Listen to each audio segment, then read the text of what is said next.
Sandra Appleton here. Haven't been communicating or asked to become the vessel for the voice of God, and for a while, because I've been away. I went away down south for a couple weeks to have an adventure, and we went to a sunny place that we always go to down in Punta Cana. And why that's important is because it's a great place for me to get back to being Sandra and getting yoga. I got up every day at 6 o'clock and did yoga for 1.5 to 3 hours, and then went swimming. And being in the sand and being grounded and communicating, it had been such a long time since I was able to do yoga every day for 2 weeks. And I realized, like, after I'd been doing it, I got my body back, like my yoga body, my ability to stand nice and tall, hold my composure, feel my strength, feel grounded.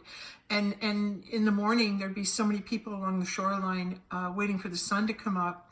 And I'd be there well when it was dark, right? And I'd be starting my yoga practice, and then as people started to congregate and come watch the sun come up, I'd still be doing my yoga, and I was digging holes in the sand and then sitting in the sand and then piling it all up around me. So my yoga sitting in your yoga sit, they say the secret to a good yoga posture is being able to be comfortable in your sit when you meditate. And to be able to achieve that takes practice, so that there's no strain whatsoever in the body, and that the sand, the earth itself, was calling me into, it's like cradling me, like bringing me into the groundedness of the sand after a while. And I felt so good.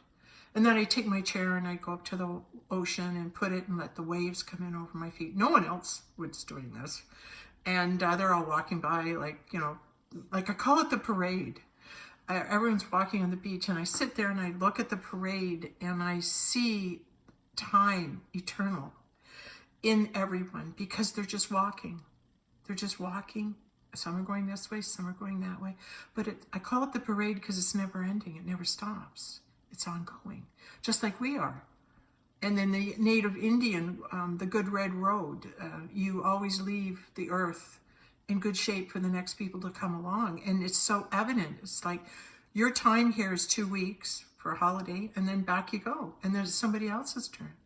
And just that awareness really was beneficial, in that it brought me into the reminding me, like, there's a time for everything, and then it's up, and it's yours for a while, and you can borrow this ocean and borrow this sand for your experience. And what are you going to create?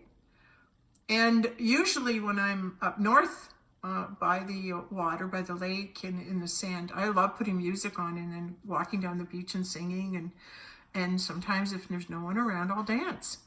And this particular time, I didn't get to walk the beach but a couple times, but this one time it had rained and everybody was off the beach. There was hardly a soul on the beach, and there's like 10 resorts all along where I was.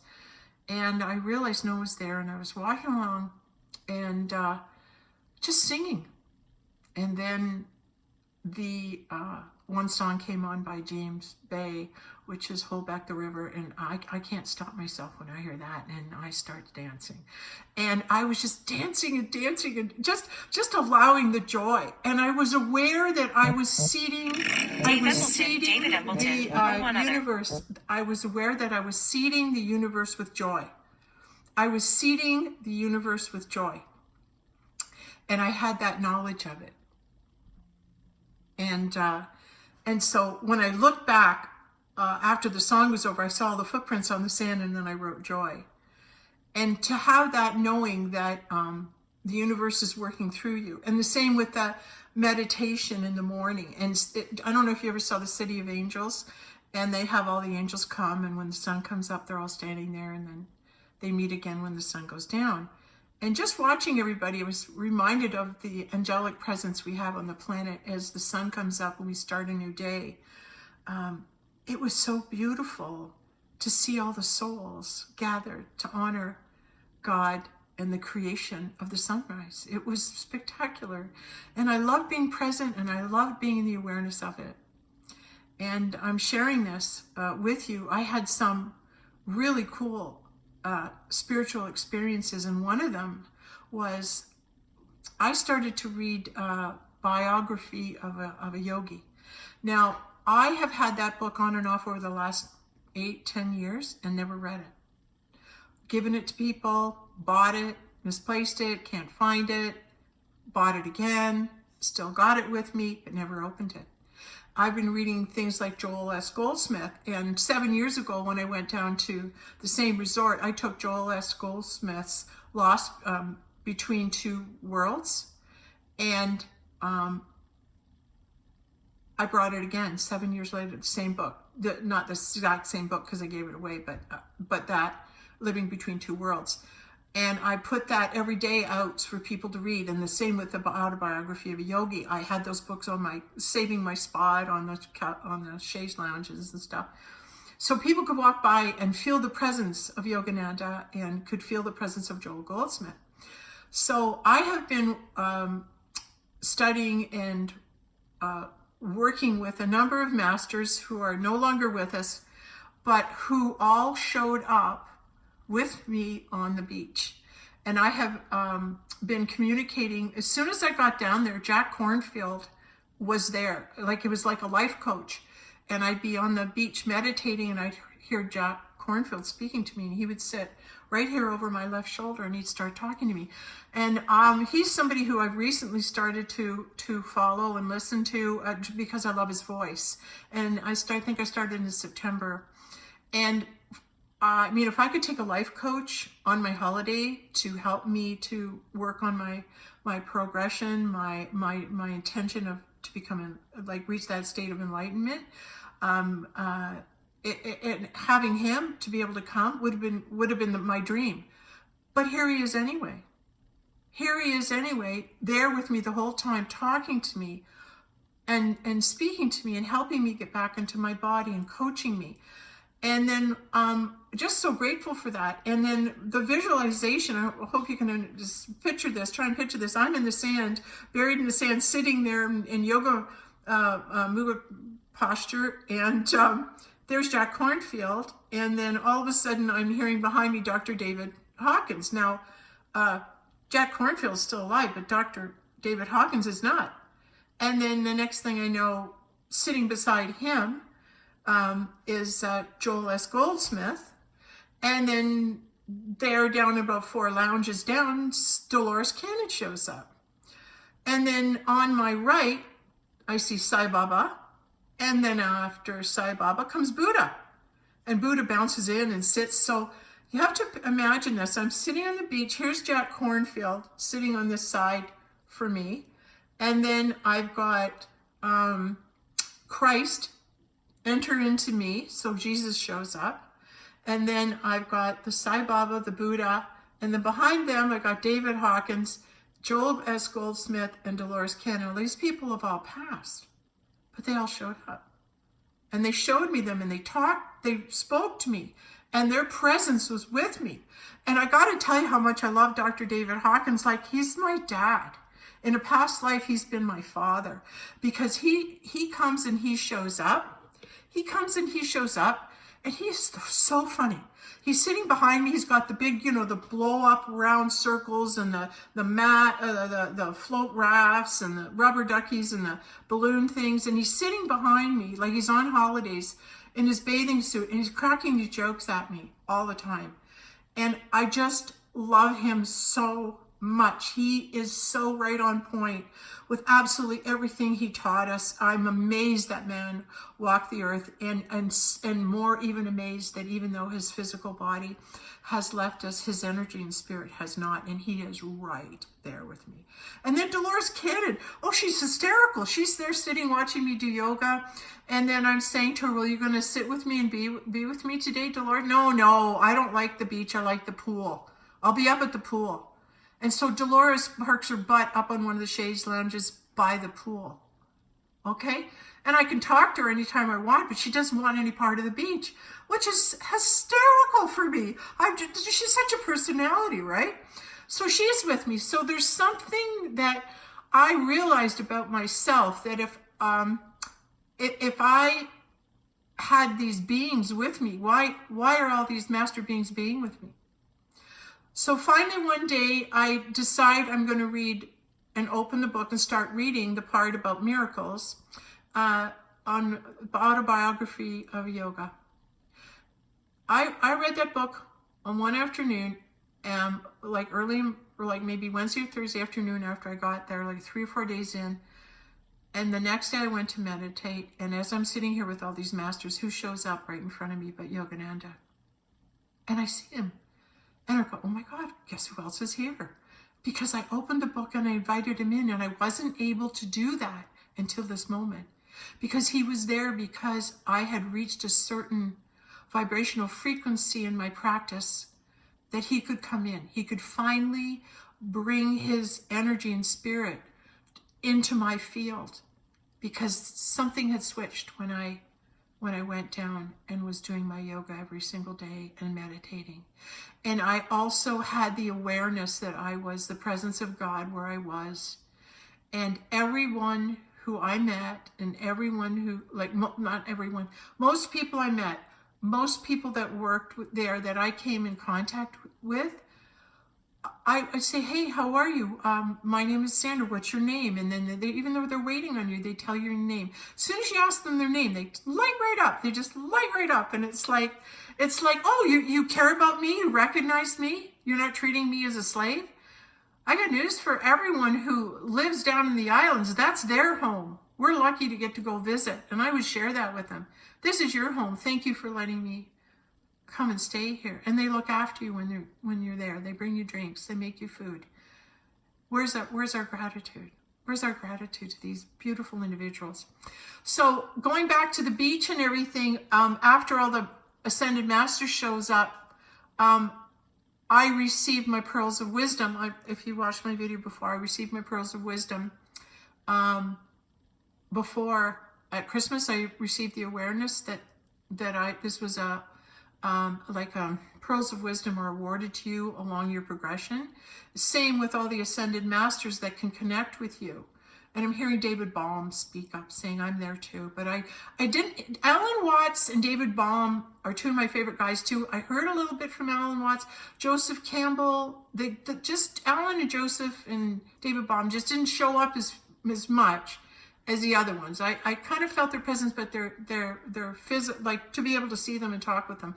They were just kind of there, but then they left, So I was able to concentrate with the other beings that were with me. But on the one morning, I did receive the awareness that it's like you're awarded your position. You're awarded your, the other masters are the ones that initiate you. The other masters come forward when you are able to be in their vibration and be in their company. I didn't know this.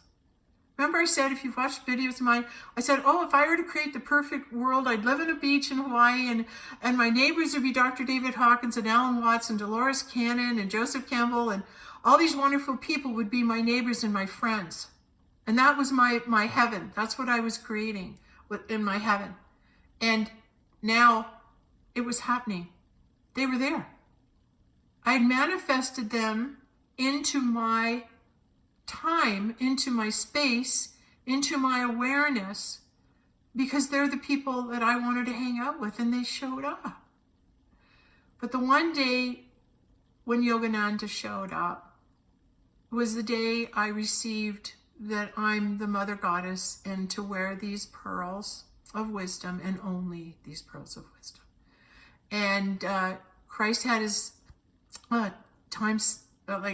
he had his work cut out for him when I was down there, because all these people are selling jewelry on the beach and you're wanting to buy them. And I did get some beautiful Latimar, for one of my friends, and then for a family member.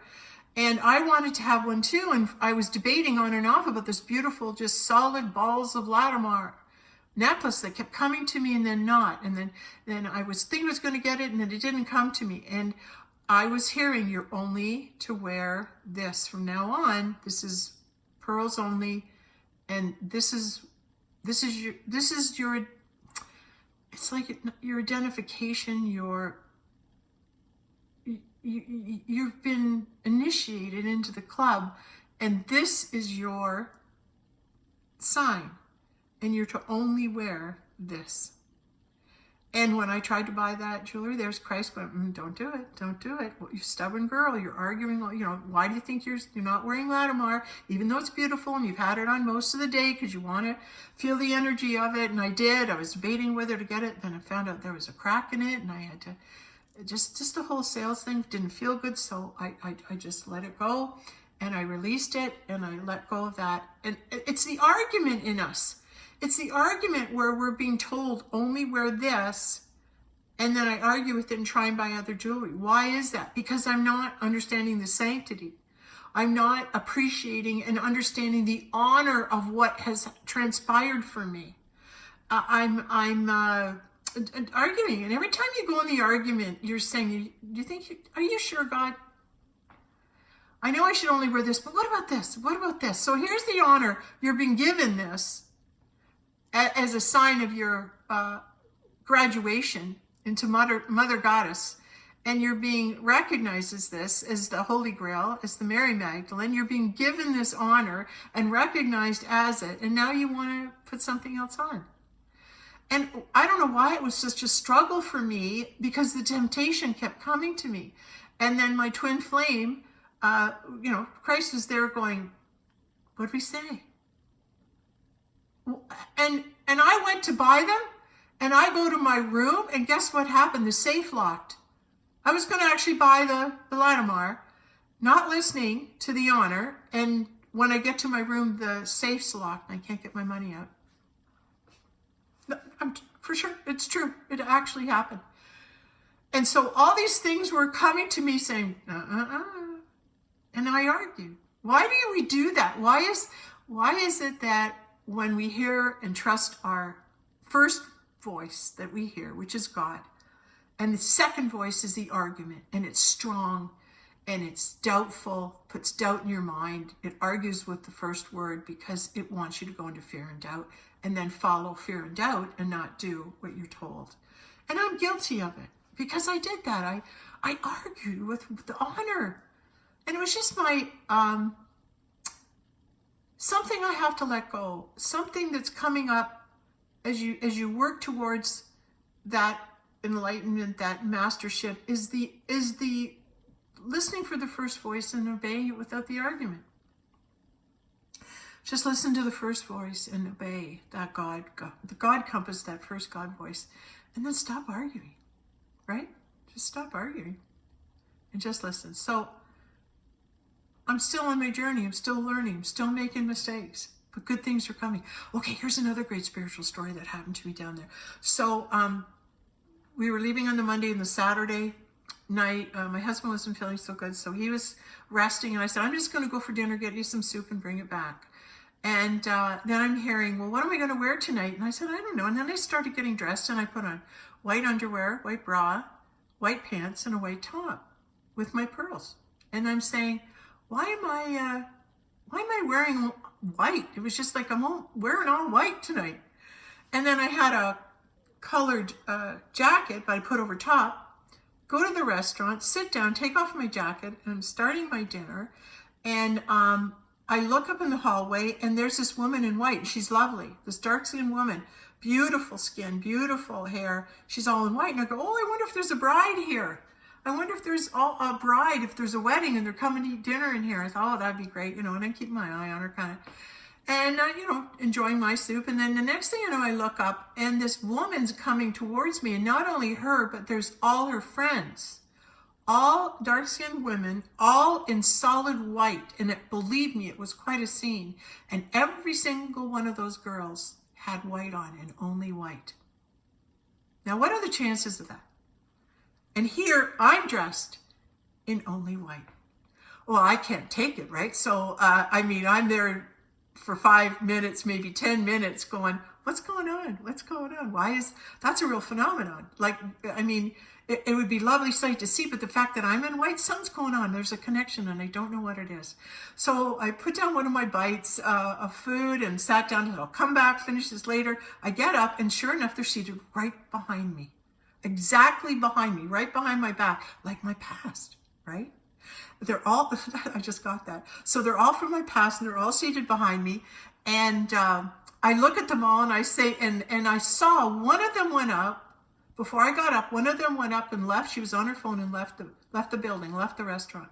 So now I go back and her spot's empty and it's to my immediate left. And I see all the girls and I go, so everybody. And I said, we're all wearing white and guess what? And they go, you should sit down. I said, I should sit down at the table. Obviously I'm dressed to take up this spot at the table, the night spot, goddess spot, right? And so all the girls were there and I said, you all look so beautiful. Where are you all from? From New York. You know, talking away. Why are you here? Well, we're on holidays. There's 3 of them have birthdays, 3 birthdays at the table and they got their happy birthday little crowns on and they're all in white. And I said, well, you guys are just awesome. I felt their energy and I said, you guys have just got the best energy. And then all of a sudden I said, you know something, can I just share something? I said, you're all, in a past life, you were all sisters. You were all sisters. And you had one mother.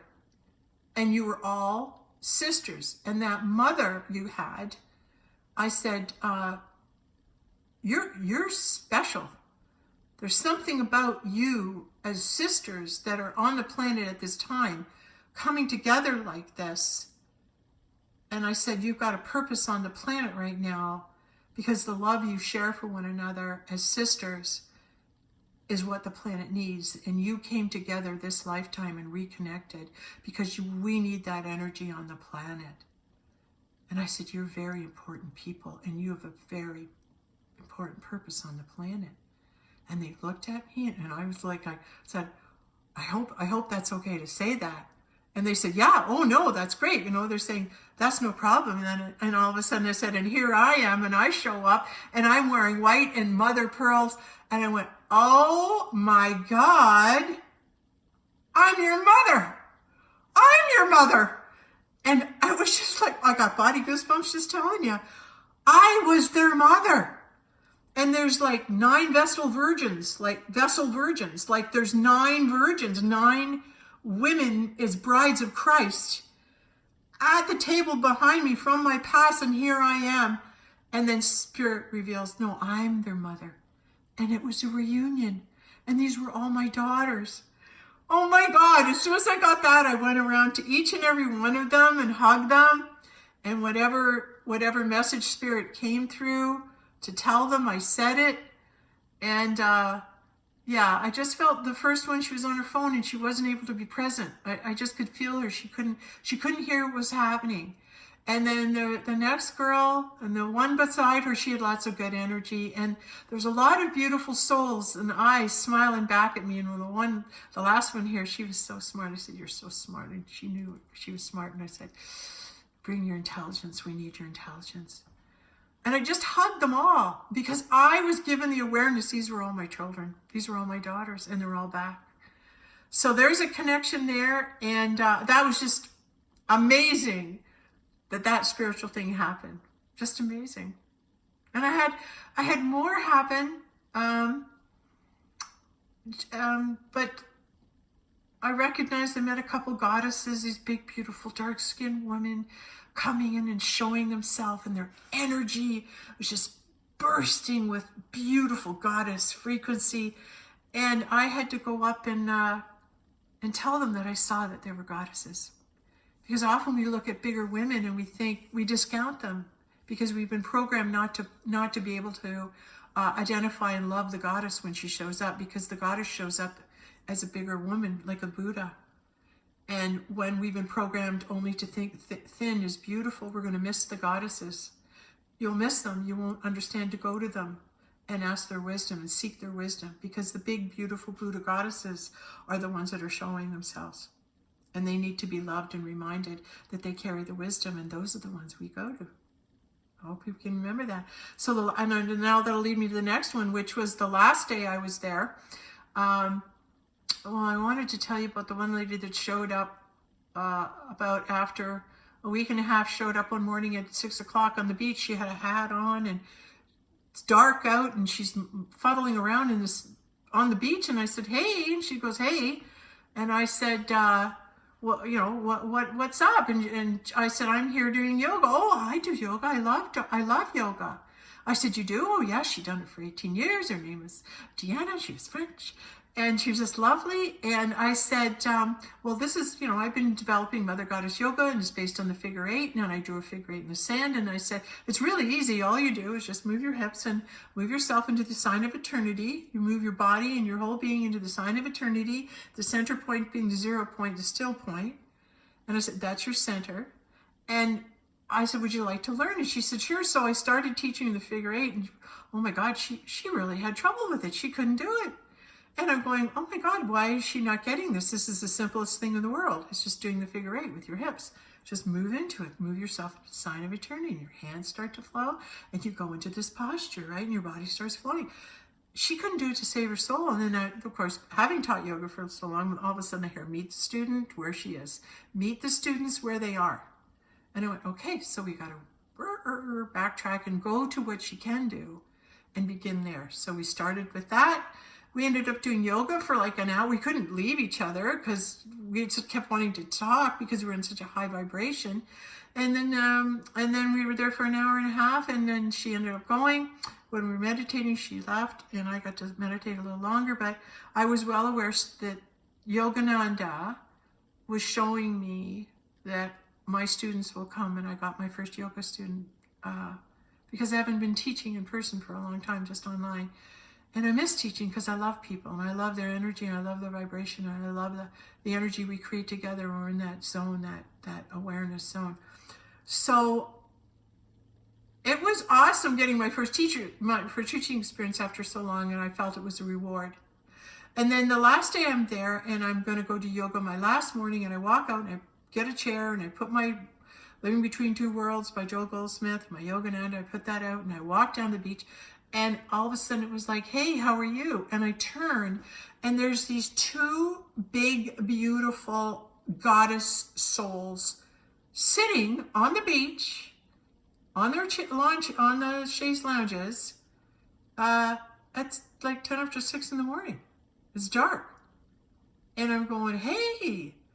And I said, I received the knowing right away that, well, they're waiting for you. I went, oh, okay.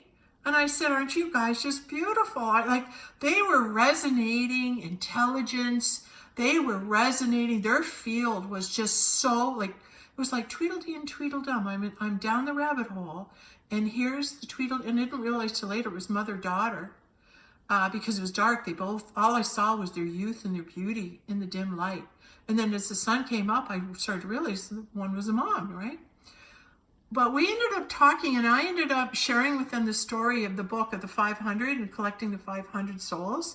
I haven't told that for a long time in person, but I was guided to tell them that story. And it took me a while, but we also were engaged in a conversation about, I said, my books. I don't know. I said, there's something I feel they're about to do really well and take off. And then she says, yeah, but you really want to have fame. And I go, I hear you. And she said, because really you lose, there's so much to it, and there's reporters and everything like that. I said, you're right. And it's not that I want to be well known. It's not that I want to have fame. I just want to share my story because it's important for everybody. And I said, I would rather just live peacefully with my twin flame on the water, writing and receiving messages and talking to God. That's what I would like to do, just to be peaceful and live quietly. That's my ideal. But I said, if God asked me to do the other, I guess I would. But it would be because I love God, I would do that. But God hasn't asked me that yet. And I said, who knows? Maybe my books won't take off until after I've died. And then I don't have to worry about it. We'll just see what happens. But they were able to give me some wonderful information about that. there's something wonderful about them. I just feel so blessed that I was able to meet them. And I know Haley's going to be a big contribution to the planet. So these are the spiritual experiences I had that I haven't really shared with anybody. So I'm sharing it with you. If you don't want to listen, turn it off. But I felt on point, and I knew I was guided, and I knew God guided me, and God is guiding me still. I'm home now. There's a bit of a family issue happening, and I'm just witnessing. I'm not judging it or anticipating. I'm just watching it. So I'll share with that. I'll share with you later what that's all about. But what's coming up right now in the collective is communication. And I want to get this out, and I'm hoping, well, I know it will hit the Christ conscious mind, but it's important that I give it out. It's important that I share it and that it be said. What would happen if we lost our ability to communicate with each other? In other words, when we stop communicating and sharing information, then what happens is we fall into our mind, and our fears and our doubts and our worries are the thoughts that come to our mind when we are unable to communicate. When we are unable to communicate with one another, let's say if all of a sudden all the phones and all the internet and everything went down all in one day, all over the world, and we couldn't communicate, how would we react? For people who cannot go inside and they're depending on out there to help them and guide them where they need to go, they're going to be in a severe state of panic because now they don't know what to do. And for those of us who are not relying on that, but can go inside and be inside with the one Creator God and receive our directions from Source, we're the ones to keep the calm. We're the ones that can communicate with one another, and we're the ones that'll be the towers, like the ones picking up the thoughts and the informations to share with people. So I would ask those people who are hearing this in the Christ conscious mind, if they could go inside and be asking themselves, if this were to ever happen and we were unable to communicate with each other, could I allow myself to be of service? And if you feel that you're being guided to be of service, and use your abilities to go inside and help those who are lost, and reduce the fear level by holding your own, by being in the calm in the storm. When we are grounded and we are centered, it's like the answers in the calm. You're like stalwart, strong in yourself. And I was not, and didn't recognize it until I went down, got my feet in the sand, got in the water, and was able to reconnect with the earth and myself. And that transferred, that earth, that water, and everything came into me and strengthened me. And so I am feeling strong and guided and like, I'm on it. Like I got my center back. And I feel so good. I'm standing tall and I'm walking tall and I'm full of confidence and I'm happy. Regardless of what's happening around me, the chaos or whatever is going on for others, inside I'm strong and I'm guided, I'm connected with Source, and I'm happy. So this is very important, timely message that is happening today, and that is when we stop communicating and people don't communicate with you and they leave you in the dark, and then you're at risk to either for what there might be medical things, there could be insurance things, there could be mortgage things, family safety things, there could be a plethora of things that we need to communicate about. And when our communication is shut off from the outside, our strength is heart to heart. Heart to heart. Sit down, feel your heart, put your heart, love energy out, calm it. Just see everybody calming down. Just see everybody calming down and then communicating. It's really a test run. And really, we're to see how well we can communicate on the inside with one another and hold the space for calm. Yes, okay. That's that just had to be said today.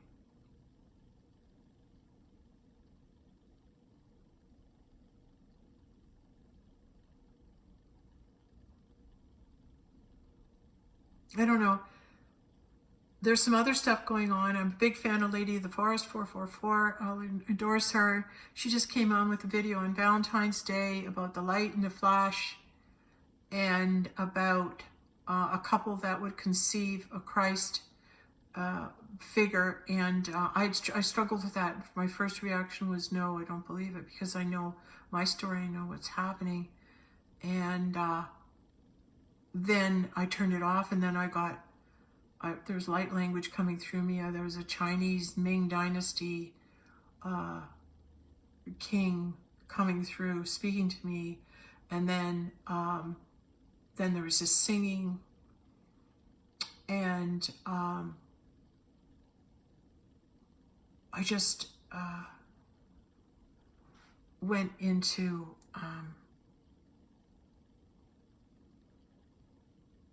this place of receiving, I guess.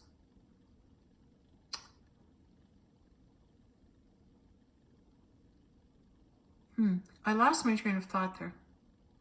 It left. So perhaps that's not to be shared at this point. And the reason I'm sharing is to plant seeds in the Christ conscious mind. Oh, I know where I was. Okay, thank you, Lord. Lady of the Forest 444, and she was saying that there'd be this couple, and they would have this, and that would be the solar flash. And then I had the remembrance of what I wrote in Mr. and Mrs. Jesus about what was said when God asked me to carry his son. Would I carry his son? Would I bear his son? And at the time, I didn't understand what it meant. But that video was so powerful for me. I had to stop it, sit there, receive messages, and then I said, I got to go read my book today, Mr. and Mrs. Jesus, and figure out, did God ask me to do that? And he did, and I agreed. I know that's wild, eh? But when you read that, there's so much information about the seeding of the universe that it's pretty cool.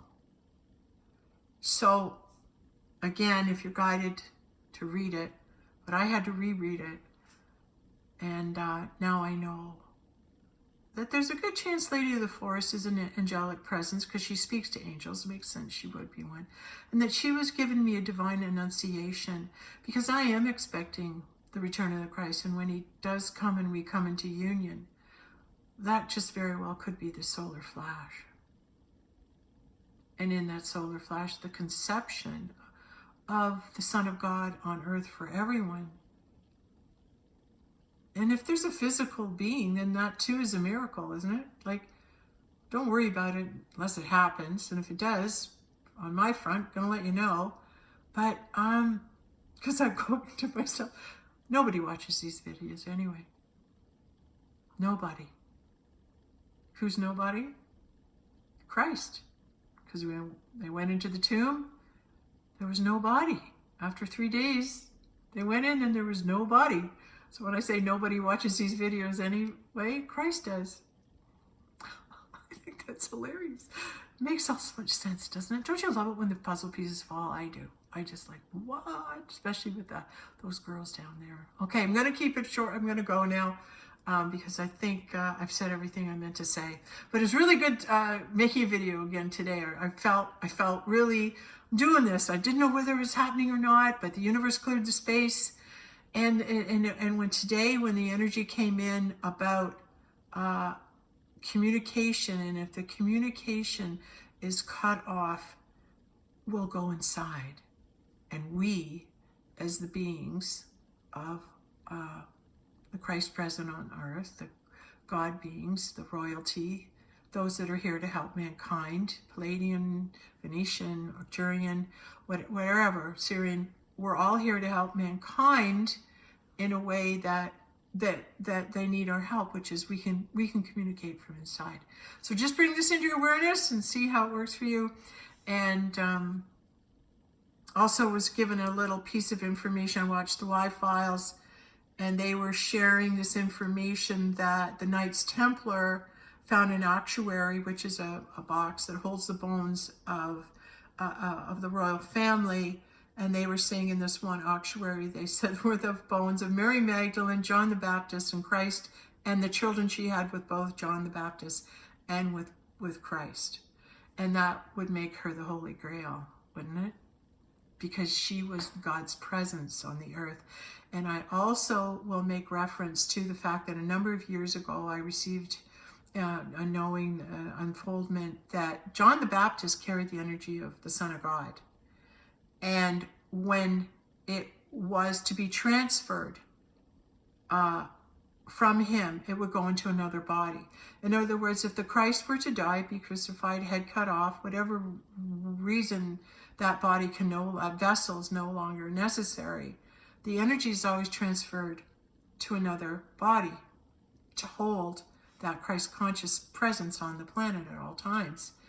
And so if Mary Magdalene was first with John the Baptist and had children with her, then wouldn't it make sense that there was also a twin flame connection, and that energy of John the Baptist then entered into Christ, I think just at the River Jordan when the dove came down and the energy transferred then, or at the actual beheading, but maybe it was a process for the energy to be transferred. But I've known that. So finding that box that Mary Magdalene had children with both Christ and John just says she's the Holy Grail. She's the voice of God. She's the feminine representation of Christ, of God on the earth, because she is the one God brings his sons to. She carries the seed. She's the garden. He plants the seed in her womb, and she grows that consciousness. She grows that child of that union. It's grown in her uterus. She's the Holy Grail. She carries the divine temple of the Holy Grail. She carries the womb of God. All right. That was pretty good. It was worth waiting for, wasn't it? Okay. Yeah, well, we'll see. We'll see if that pans out to be truth or what. If it's a red herring and it's not true, maybe it's not. But for me, when I heard it, it validated what I received a number of years ago, was that John the Baptist had the Christ energy, and then it transferred him to his cousin, Joshua ben Joseph, who both, by the way, studied under Elizabeth, who was John the Baptist's mom, who gave birth when she was 90, and her husband was a priest, Zechariah, I believe, and she would know all the stuff to pass on, and she was the one that taught John the Baptist and Jesus a lot about the Jewish traditions and that were passed on. She was their educator. It was Elizabeth.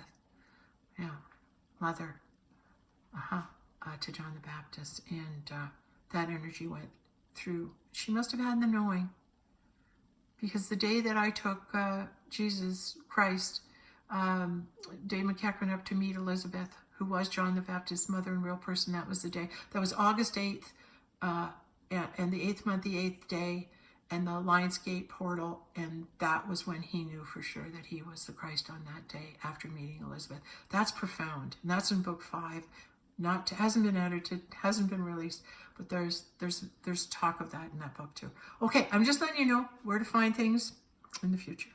Okay, from the future into the now when you receive it. Okay, thanks very much, and yes, this is all wonderful. Okay. Thank you. Bye.